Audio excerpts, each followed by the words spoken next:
Welcome back to the podcast. Today we got David Flores Wilson with us, a financial advisor. Someone's going to help you learn how to manage your strategies, your finances, and really learn how to keep the money that you're working with. David, welcome to the show. Great to be here. Looking forward to the conversation, Anthony. When we look at entrepreneurs and all the tech growth that's happening out there, hey, look, we're making great money. One thing I've learned about myself is that, I never really thought about I make great money, but oftentimes I don't think about the money that I get to keep, right? And having a financial advisor, someone who really slows me down a little bit to look at the places where I could be bleeding and, ways for me to keep that money in my pocket rather than have it bleed through, different places. Having you there in that relationship's important, right? Yeah, absolutely. I think when you find the right financial planner or advisor, you're having that true Tom Hagen from The Godfather, right? That's someone who's going to advocate for you, be objective, tell you the truth, and kind of show you the way. But as well, it's a partnership, right? Look, I've always been looking for that Tom Hagen, right? That guy who's just on this side of the law. Look, that's what I'm always looking for. My tax strategy wants to be right on the edge of what's there, right? I want to pay my taxes, but I want to pay just my taxes. I don't want to go too far. And oftentimes at the end of a year, because of multiple organizations or multiple incomes, it's hard to see that. But it takes some time to sit down with the right person to start to look at that. And talk to me a little bit about that. How do you start to work with an entrepreneur? Where what does that look like if I were to get to work with you?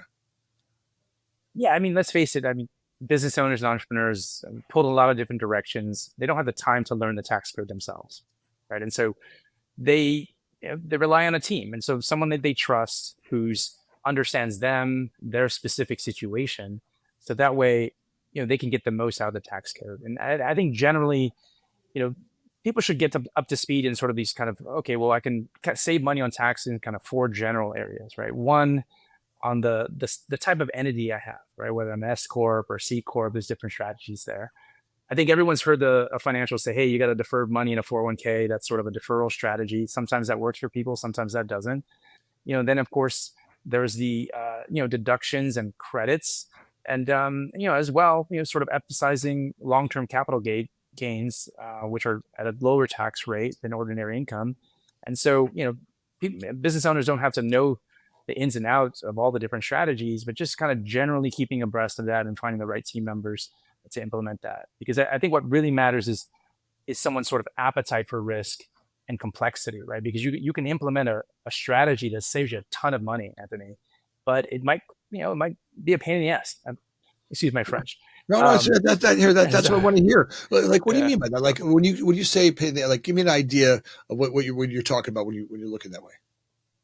Well, yeah. I mean, I think that there's strategies where people can for example, set up trust for their children, right? And so their trusts are another entity, and then um, you know, and they can take advantage. For example, there's a SALT deduction. There's a state and local income taxes, and which has gone from a cap of 10,000 to 40,000 under the new tax bill.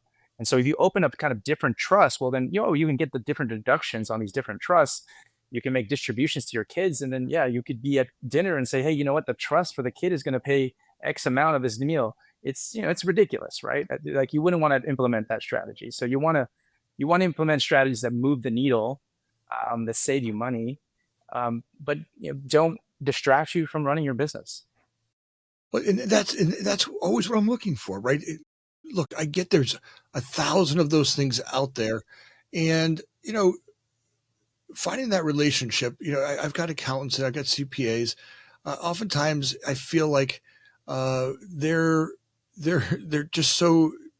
Rarely do I feel like I'm taking advantage of all of those opportunities, and I'm not sure if it's something I'm not doing in the relationship. So talk to me about how do you start to understand, or how do I ask and spend the right amount of time with a financial planner to get that, because it takes time to do that, right? Yeah.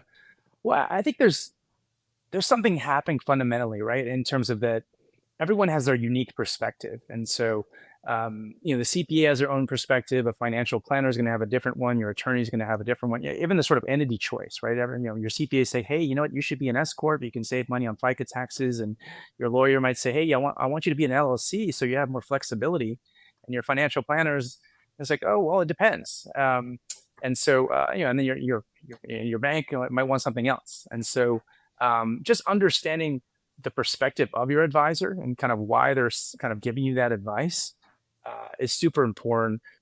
Rather than just sort of saying, hey, like they say I should do this, I could just do that. And so, building the right team. I think what people don't realize sometimes is that they work with someone, they trust them, and then they kind of hit the next level in their business, and they might need to upgrade their team as well, right? And that can be a challenge because they've spent all that time together with that advisor or their CPA.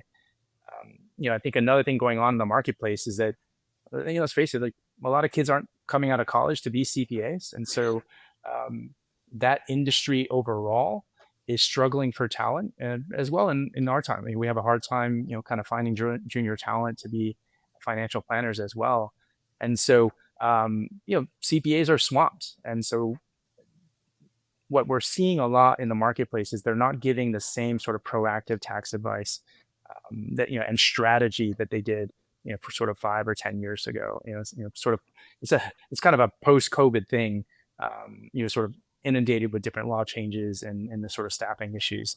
And so, it's a little bit of a challenge on the tax side sometimes. Well, how much of that tax side, that knowledge you're talking about comes with experience, right? I mean, how many of these young guys that are coming out of college are, reading the tax codes one way and having some ideas is great, but understanding how to implement that with strategy takes some experience. When you're looking for that, how do you figure out who's got the right experience to do that for me? Yeah, I mean, it's trial and error, really, right? In terms of, because there are some people that are so seasoned, so experienced, and yet, there's new techniques and new strategies, and even new technology that they might not want to, access and use in their businesses. And so, kind of finding that right balance. Okay, who is going to be working for you? Who's hungry enough to kind of find every last deduction and credit for you, and bring you these strategies, and then communicate it clearly. At the same time, has that depth of experience. But maybe you might be too busy, right? If they have so much experience and so many clients, and so it's a little bit of a balance. When we're looking at my financial world, we essentially have 5 pillars of it. We got invest, save, protect, minimize taxes, and manage debt. Talk to me a little bit about how do you look at that? Yeah, I mean, let's face it. Financial literacy is such a problem in this country, right? It's not taught in the that's schools. Right. It's barely taught in universities, and so people are looking to they're essentially crowdsourcing their financial literacy, right, through their friends and their family relationships, and maybe they're listening to Dave Ramsey or Susie Orman on the radio or something like that, and it's really piecemeal. And so, but what I say to people is that you can kind of divide it up into these sort of 5 pillars of save, invest, protect what you have, minimize your taxes, and then of course manage debt correctly. And when you're doing kind of 2 or 3 of those things pretty well, and you're on the path, right? If you're doing 4 or 5, amazing. You hardly ever see someone sort of optimizing all sort of those pillars, but that's where we kind of come in. Kind of look at it. Okay, let's look at the saving. Let's look at the spending. Let's look at opportunities in debt, right? Because debt isn't always bad. Debt can be an opportunity to leverage up and buy amazing investments so that you can have financial freedom for your family. So. Let's talk about it, because ultimately I think that's what I'm trying to do as a father, and I think a lot of my friends are doing it. We want to live that financial, continue to give my family long-term flexibility financially, right? Give them the best way of being able to look at their life by having some financial freedom that we can hand over or start to look at, and as we start to plan a strategy for kind of legacy wealth for your family. There's a lot of complexity comes in that. The people, the type, and kind of what you're going to leave and how you're going to leave it for them. How do you start to figure out that strategy. Yeah, it isn't sort of one size fits all, but you're getting to the crux of what most parents are interested in, right? How do you sort of Mhm. raise your kids so that they're financially fit and sort of live productive lives financially, um, and so how do you sort of give them what you want to provide for them, but at the same time not stifle ambition, right? And so and that there's sort of different strategies at every level, right? And so we work with a lot of parents that say, hey, let's put a couple $1,000 in an account, in a custodial account, for a child, and that way they can kind of see what they can learn, some of these basic concepts around compound interest and selecting investments, and they can kind of see that grow over time. Maybe you do something where they're contributing to that account and you're matching it over time, and so they can just learn through osmosis almost, right? Some of these financial concept. I personally, I grew up, my dad was a CPA. So at the dinner table, he was sort of telling me a little bit about, investing and saving money on taxes. And so, but not everyone had that experience. Right. And so, when you take that, whether it's allowances and investment accounts, and then kind of taking those concepts into into adulthood, just kind of focusing on those kind of 5 areas, just a little bit of tidbits here and there, can go a long way.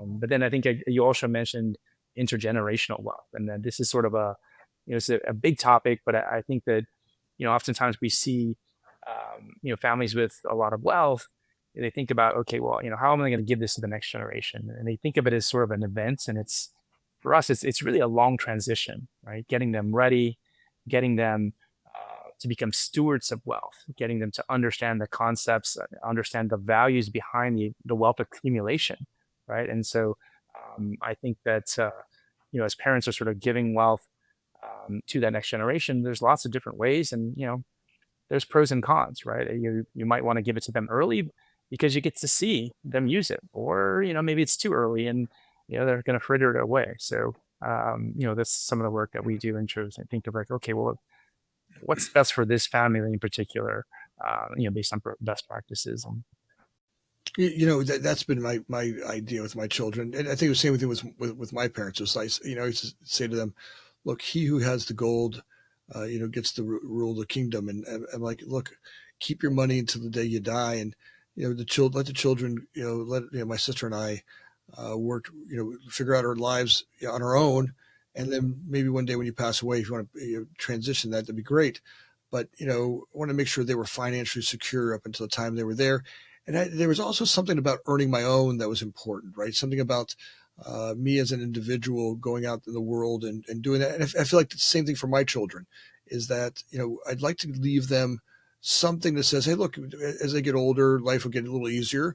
But I think there's also something about cutting your teeth and grit and grind and sleeping on hard beds. And, so there's something about that makes the human, right? There's something, and I don't want to take that away from them. Now, not that my kids will have, they'll have something to think about, but not so much money that they won't know the effects of their own work, right? There's something about that for me. I think it's important for them. I don't want to take that away from them. Like that's been a gift of the man who I get to become in doing that, right? There's some sort of a gift in that. yeah, no, I mean, you're getting to the crux. Like, how do you had the grit to create something amazing and build wealth, and how do you sort of pass that on, right? And so, I do think sometimes very common with entrepreneurs is that they're saying, hey, like we're not going to give you kind of anything when we pass. Maybe they're and the expectation is like, well, I kind of built myself from scratch and built this business, and you should do so as well.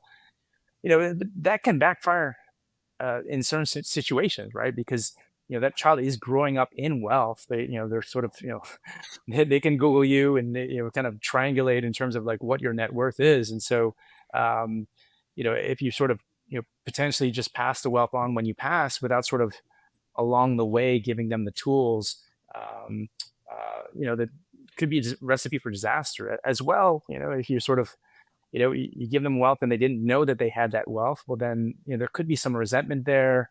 sort of dealing with issues, related to that. Say, hey, why did they keep me in the dark all these years? We work with some families that we work with sort of second generation business owners, and they're, the first generation is sort of, kind of dangling, potential assets and gifting to, to modify certain behaviors, right? And there's a lot of resentment there. And so, I think better communication, for example, in that situation would make better sense, right? And there's no sort of disclosure. They know they're going to get a bunch of money. They don't know how much. They don't know when. It's it can get very messy without sort of proper planning. So.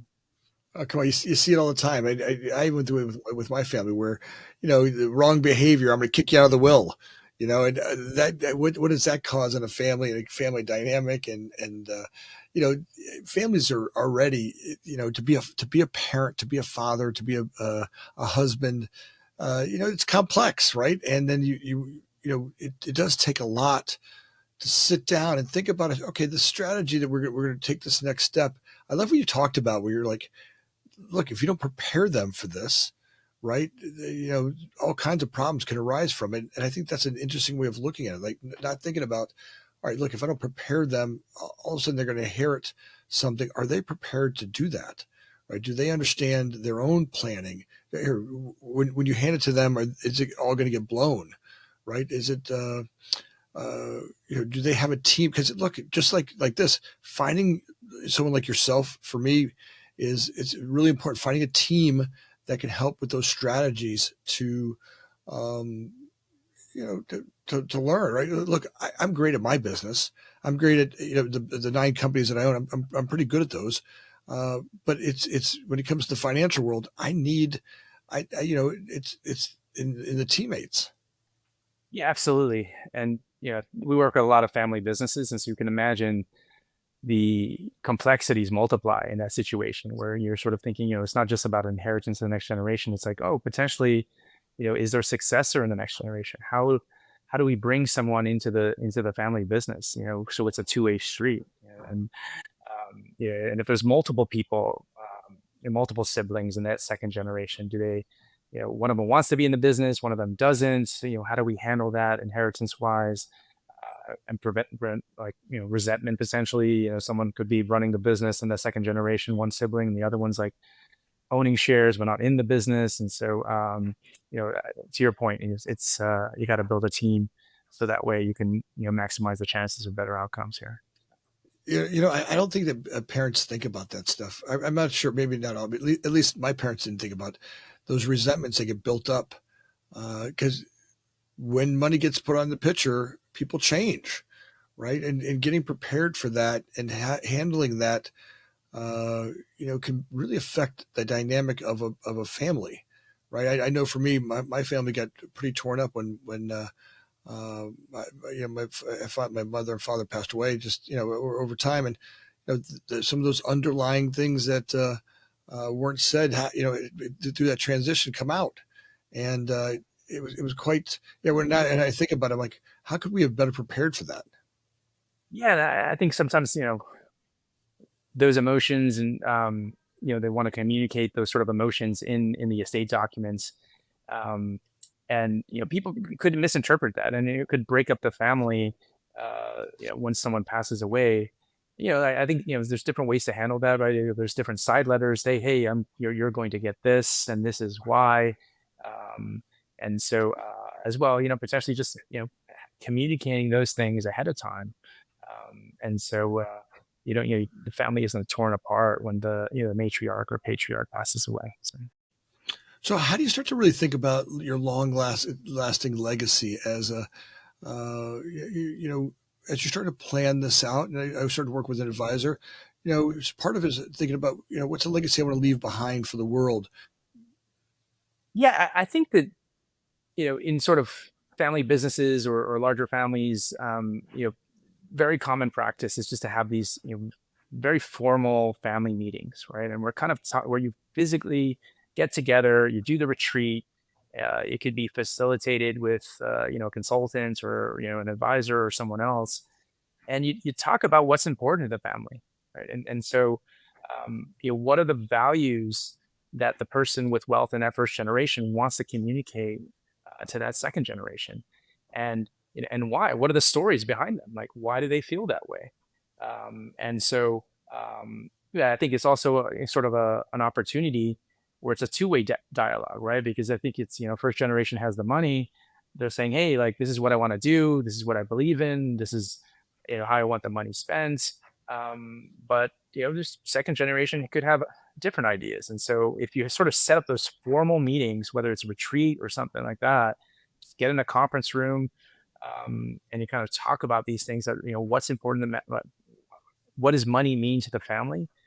What are the values that they're trying to pass on, and what's everyone's sort of goals and wishes, and those open communications can really do wonders in terms of just facilitating a great transition, right? Because I think some people look at it as like, okay, I'm giving the money, that's a transaction, but it's really more of a transition, like, and that can happen over time, right? So. Well, look, done right or done with some right thought, it can really be exciting, right? Great learning lessons, great opportunity. That's kind of the game I'm playing today. Is look, I want to make it this transition a fun game for us to do as my mother did for me, and as I'm hoping I'm going to do for my children. You know, it's a gift to be able to live in America, and we have the opportunity to make the money that we make, and leave a legacy for them, and maybe give them a hand up. Look, certainly, I would tell you, I couldn't have anything. I could not have the life I have today had my mother not done it. And having, 50 years of some pretty, or 50, 70 years of great prosperity in our country, gives us this opportunity. Now, I look at it as like a playground. Right? I look as a father of many children. Each of them are different, but wanting to play a way goes, all right, how might I leave a gift for each one of them, right? And how could I do it in a way that would be inspiring for them, and also a little bit of a lift for them, right? So they have to, again, peck their way out of the shell to get those wings, to get some blood in them, to learn to fly, because we want that. We ultimately, that's a gift of being a human, is discovering your gifts, and the hard work that you do, and all of that comes into play.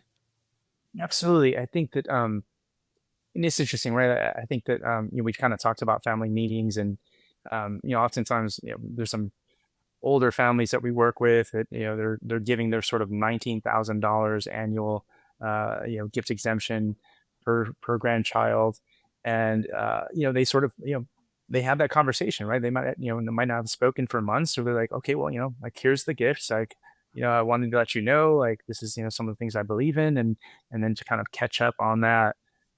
So I think that open communication is because at the same time it's kind of this, because you want privacy, right? In terms of just, it helps, when you're wealthy, it helps with safety and sort of other issues, and, frivolous lawsuits.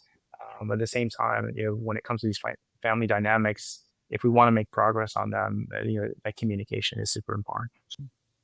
Well, I got to tell you, having a financial planner, and having someone to be able to just kind of jump in, look, it gets those tough things on the table. I oftentimes don't want to stop and do that, but I really do realize, like even today, like as we start prep for the podcast, how can this be a playground that I've got to spend a little bit more time in, right? There's plenty of other places I've had to learn to change some of my behaviors. Right. At 57, I can't eat cookies like I used to. And that took a minute to learn that behavior. And just like financial planning and tax strategies, and where we're going as a family, and the things that we want to talk about legacy wise, I need someone like yourself to come on board, David, and guide me. Right. So talk to me, like, look, as I come on board, let's paint the picture for our audience members. What does it look like to spend time with David? How do we get on board? And what does it look like? Where do we start with first? Yeah, I mean, it starts with really understanding you, right? And your background and your story, and what are the values that you have, and what are the goals that you have, and what are the sort of current activities that you're doing financially. And so, what we want to see is, like, is there alignment going on right now? Is between where you want to go in terms of your goals, your values, and then of course what you're doing financially in terms of saving and investing, and debt and things like that, right? And so that involves, of course, a discovery process, and before we sort of put together a plan. But I think that it's called financial planning, right? Because it's sort of a living process. a financial plan isn't static, and so it needs to be adjusted. There needs regular conversations, both sort of planned, and then of course, that if something important comes up, just kind of jumping on the phone and then doing, talking through the pros and cons of different strategies and techniques. Like, how often are you meeting with the client? Well, we try to meet every quarter, but if someone's buying a home or selling their business, well, yeah, we're going to talk like a dozen times or something that month, right? So really, it's up to the client situation. So, Well, and that's like just like what you're talking about, like buying a home or selling a business. Oftentimes I think those opportunities are, we don't see them far out enough to look at them and take advantage of them, right? I mean, there's a lot of stuff that when you're planning to sell a business, or you're planning to buy a house or sell a house, things that you can start to do to line up, to line that up, so you can take better advantage of some of those tax savings or some of that transfer of income. To talk about that, like when you look at that, what's kind of that roadmap look like? yeah, I mean, when we think about exit planning, we would recommend at least sort of 3 years before you think you're going to exit the business, whether that's a sale, a gift to a family member, or an internal sale or gift. And so, the process is really just, when the sale actually happens, they got to be personally ready, they got to be financially ready, and the business has to be ready, right? So on the business side, you can make the business more attractive, or different things in terms of just when it comes to revenue diversity and EBITDA and all sorts of systems and processes. But as what we see a lot of times, that people sell their business, and a year later they regret like selling their business, right? Because it's their Yeah, identity, it's their yeah. purpose, and they might kind of just jump in and start a new business. And so we need to do the work. We need to understand what their purpose is after the sale of the business. And so, we'll do a model week and say, hey, you know what, like you said, if we sell the business, like, what are you going to do with your time? Like, we know that you said you want to spend time with your grandkids and you play tennis, but like, what about the other 100 hours and that you're going to be awake during the week? David, here, I've got friends now that I'm 57. I keep thinking at 67, somewhere Yeah, around there, I'd like to start to retire. yeah, I'm anxious about it now, and I got 10 years in front of me, right? I got another 10 years out there, and I'm like, well, what are you gonna do all day? I mean, right now I've got some real meaning and purpose, and I get up every day. I have something to do. I have people to lead. I have a business to run. I have, get up and go. And I just came back from a 2-week vacation, and I will tell you, by the end of that 2 weeks, I was going a little stir crazy. Like, I love relaxing, but I also felt a little insignificant. All right, I don't know if I could do this every day, and not that, but there's something to the work that there's real enjoyment and achievement. yeah. No, I mean, how do you go from running an organization, managing people, implementing strategies, building a Yeah, business, something you've done for decades potentially, to all of a sudden your calendar is completely open. And so you need those activities, you need that new purpose, you need that new identity, right? And you say, some people are like, oh, yeah, well, I'm going to be helping my community, I'm going to be an angel investor.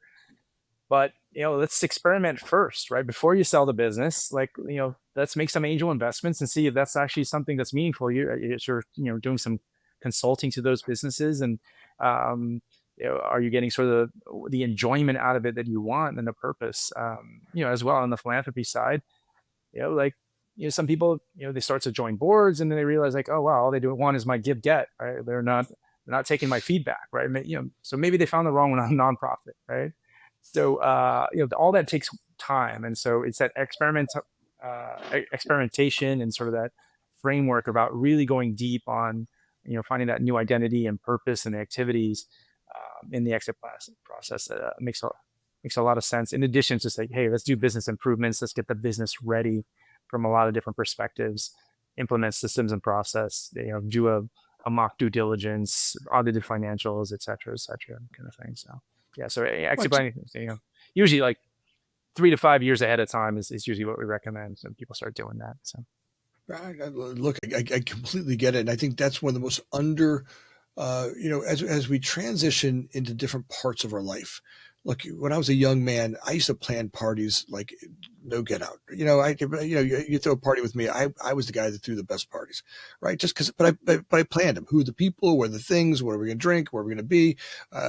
Look, just what was going to happen. And then as you start to get to be an older man, like, well, I don't really party like that anymore. And then I started looking at places in my life where I started looking at going, well, I'm getting a little bored. But then I started remembering I used to plan parties, right? It might be weeks or months in advance, really plan them out. Are you doing the same thing as you maybe don't party, but what are you planning, right? Activities and things for you and your wife and your family to get excited. Are you putting the work into as much as you did that other stuff? And now the same thing happens as we start to transition to that next space. I think what you're talking about is really get into it, right? Start to mock it up, start to plan it out. Have some crew, do some A/B testing. Get to a place where as you make that transition, it isn't you get to the other side and it's dead air, right? You've done some runs, you've done some looks at it, you really start to create where that goes as opposed to just end up there. Yeah, and part of it's community too, right? In terms of you think about that infrastructure and the people that you're talking to every day as you're running those businesses. And if you're just gonna, sold those businesses, like who are you going to be speaking with and spending the time and sort of having those meaningful connections with? Oftentimes we just recommend, business owners join, whether it's an EO or Vistage, to find people, in similar situations that they can talk to about their situations and kind of grow with and kind of go through it together. So. Well, David, I love having you on, and that's what I need more of. Look, I need more challenges in my financial planning world and my tax preparation, and I need great, great coaches like yourself. And I really think of it as a coach, just like I do for business. I've brought in plenty of business coaches in to teach me be a better entrepreneur, or life coaches to be, better in my relationships with my family, my spouse. Look, the same thing has to happen in my financial planning and my tax strategies as I start to look at that next phase of my life. And it's great to have you on today. Look, I know there's a lot of us entrepreneurs out there that want to tiptoe over there, and just set up. I'm not sure that it's for the rest of their life, but they are interested in having a conversation with you, David. They can sit down and go, what do I do? Maybe what would our relationship look like? What's the best way for them to catch up with you? They can go to our website, sincerusadv.com. They can, book a time there. And I think that, whether that's 30 minutes or so, we could, chat about their situation. And the goal is to have something actionable that they can walk away with from that call, whether they work with us or not. As well, there's a blog there, planningtowealth.com, that has a lot of useful strategies and techniques on the financial planning side for business owners and entrepreneurs. So. Well, I think that's a good one. So let's go back through that again. So we got SINCERUSADV.com. That's the website, right? And by the way, we'll put all that down below in the notes, show notes. So folks, go over there and take a look at. And if they want to book an appointment with you, David, they want to get some time and sit down and get an introduction call, maybe just to talk about, all right, how could we work together? Yeah, if they just go to the website, they can book a time on the website, and after 30 minutes. The goal is to produce, some actionable content for them that they can take in their own financial planning life and make some improvements. That's great. I look forward to folks getting that out there. David, thanks for being on the show today. Great to be here. Have a wonderful day. Yeah, it's great. Hey, audience members, last week it was another breakthrough week. We had 5,500 downloads. It was great. It was great to have audience members on there. I'd like to make sure that if you guys could like and subscribe. We noticed a bunch of you got to the end of the podcast and you hadn't subscribed. So if you could take a second and do that now, it means the world of difference to the whole podcast team. And it gets us great guests like David to come on and it's always wonderful. So thanks for being here today, and please make sure you like and subscribe. I'd be grateful. Thanks.